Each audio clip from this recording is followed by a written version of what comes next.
One of these hackers was just a bored teenager. Another stole more money than most banks will ever see.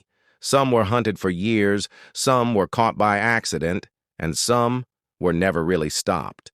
Kevin Mitnick. Kevin Mitnick didn't start as a criminal. He started as a curious kid, obsessed with how things worked. At just 12 years old, Kevin learned how to manipulate bus systems using social engineering. That skill, talking his way into secrets, would later become his most dangerous weapon. His most bizarre hacks didn't rely on code. Kevin could impersonate employees, convince tech staff to give him passwords, and walk straight into systems without breaking a single firewall. By the 1900s, the U.S. government labeled him the most wanted hacker in America. He went on the run, living as a digital ghost. His final run ended in 1995. After being tracked through Signal, he was arrested and sentenced to prison. After release, he flipped sides, became a world-renowned cybersecurity consultant. Albert Gonzalez. Albert Gonzalez didn't look dangerous, but behind a normal face was one of the most expensive hackers in history. He started young, diving deep into underground cybercrime forums, learning how payment systems worked. His most insane move? Infiltrating credit card networks at the highest level. Albert orchestrated hacks that led to the theft of over 170 million credit card numbers, including attacks on major retailers like TJX and Heartland Payment Systems. Here's what makes this story truly crazy. At the same time, Albert was working with U.S. Secret Service, helping them catch other hackers, while running his own massive fraud operation. His last job wasn't subtle. Money was piling up. Suspicion grew. In 2008, everything collapsed. He was arrested and eventually sentenced to 20 years in federal prison. Albert Gonzalez became a case study not of genius, but of greed going too far. What makes hacking terrifying isn't always skill. Sometimes it's age.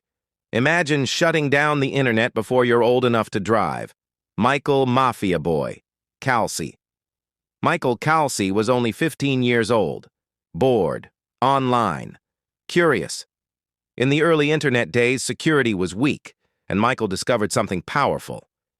If you overload servers with traffic, they collapse. That curiosity turned into chaos. Using early DDoS attacks, Michael took down some of the biggest websites on Earth: Amazon, CNN, Yahoo, eBay. For a moment, it felt like the internet itself was breaking. Governments panicked, corporations freaked out, and the world realized a teenager could cripple global systems from a bedroom. Michael wasn't hiding well, and in 2000 he was caught. His hacking days ended fast, but his story changed cybersecurity forever. Today, Mafia Boy speaks publicly about cyber risks.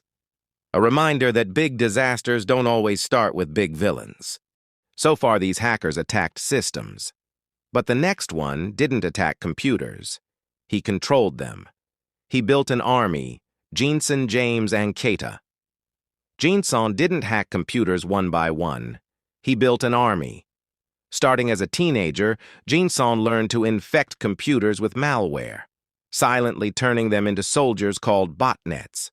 At his peak, he controlled hundreds of thousands of machines, without their owners ever knowing. Those computers were rented out for spam, DDoS attacks, and cybercrime. His most bizarre hack wasn't flashy, it was quiet. Every infected PC became another weapon. In 2005, investigators finally traced the network back to him. Jensen became the first person in U.S. history convicted for botnet-related crimes.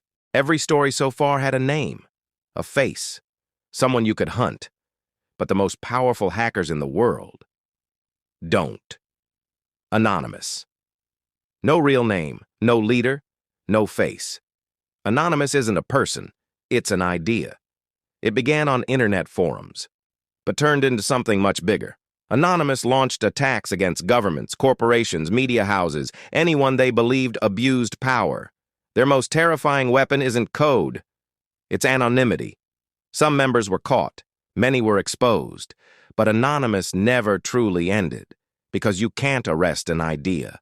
And somewhere, right now, someone could be wearing the mask for the first time. Some hackers were chased, some were imprisoned, some reinvented themselves.